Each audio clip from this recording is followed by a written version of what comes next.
So in episode 5, we're going to talk about what to do if your partner or spouse drinks too much. If you are concerned about a loved one's drinking, a lot of times it can become overwhelming.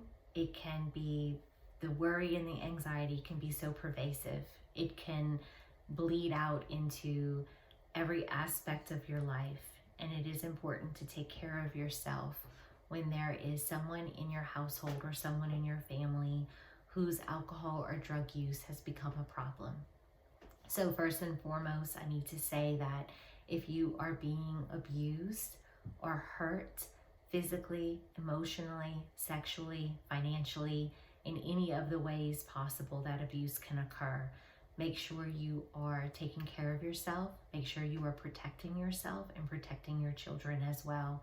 There are so many resources available, and I'm going to list those down below.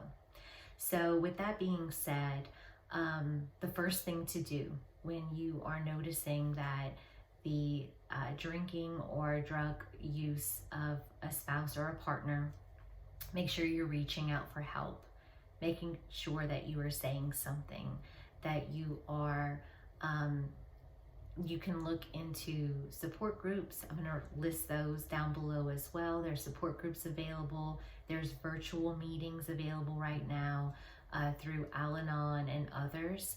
And so the first step is going to be to reach out.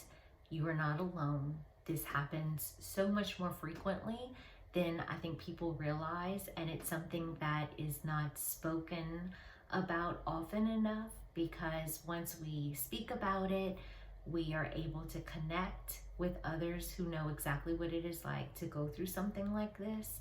By not speaking up, by not saying anything, we are continuing that same shame pattern, that secrecy that is so common with addiction and families that are dealing with addiction issues.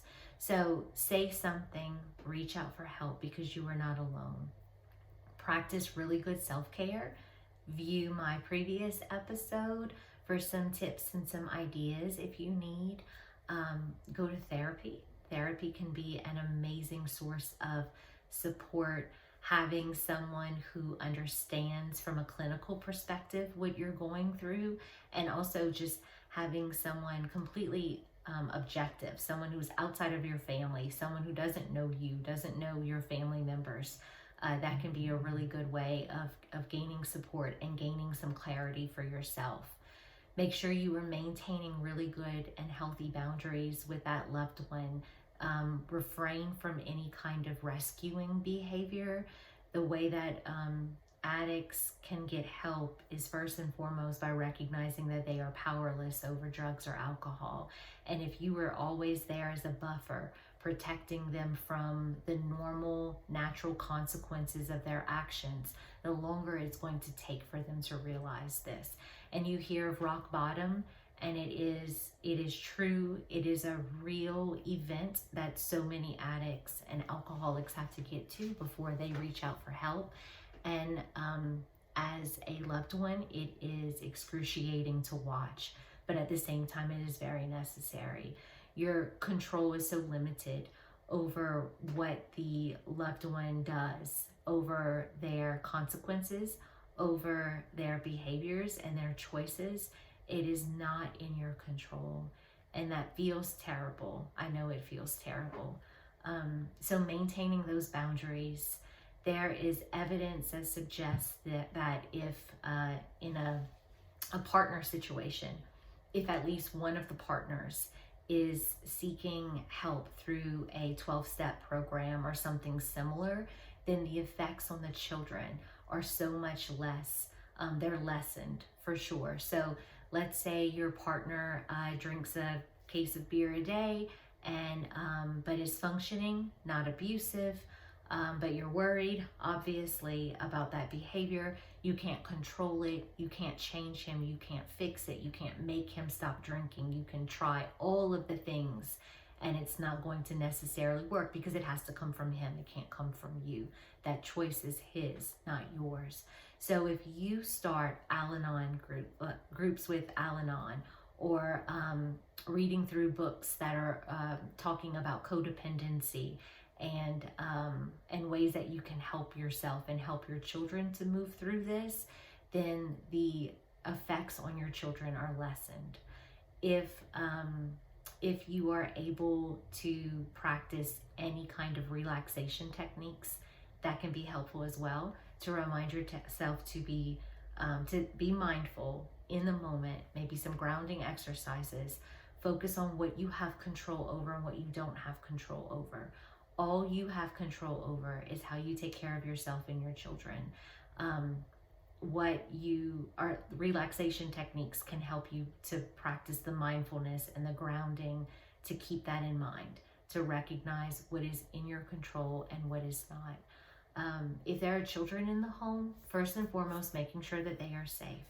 If safety is not an issue, getting them into therapy can be very helpful. Play therapy, other types of therapy to help them process their feelings and their emotions, because even little children are aware when one parent is out of control as far as alcohol and drug use.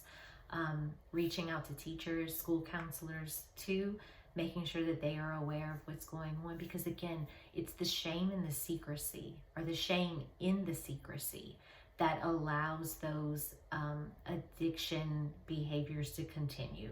It's what allows the addiction to continue in a generational pattern, because if everything is swept under the rug, nothing to see here, no worries here, everything's fine, we don't talk about this to other people, we're just going to walk around eggshells with the loved one and not talk about the elephant in the room. That is something that prolongs the addiction. It's something that makes children afraid to be able to speak up and speak out, and it leads to anxious adults later on. So taking care of your children, taking care of yourself, having so much compassion, so much self-compassion for yourself, reducing your expectations. You are not going to be perfect. You are not going to be able to take care of everyone and everything around you all the time. You have to take care of yourself. And if it's not perfect, that's okay, because you are doing the very best you can. Again, I'm going to put some resources at the bottom of this video for you to click on and check out if you need help. Again, reach out for help, because you are not alone. I know this is so hard, but you're going to be okay.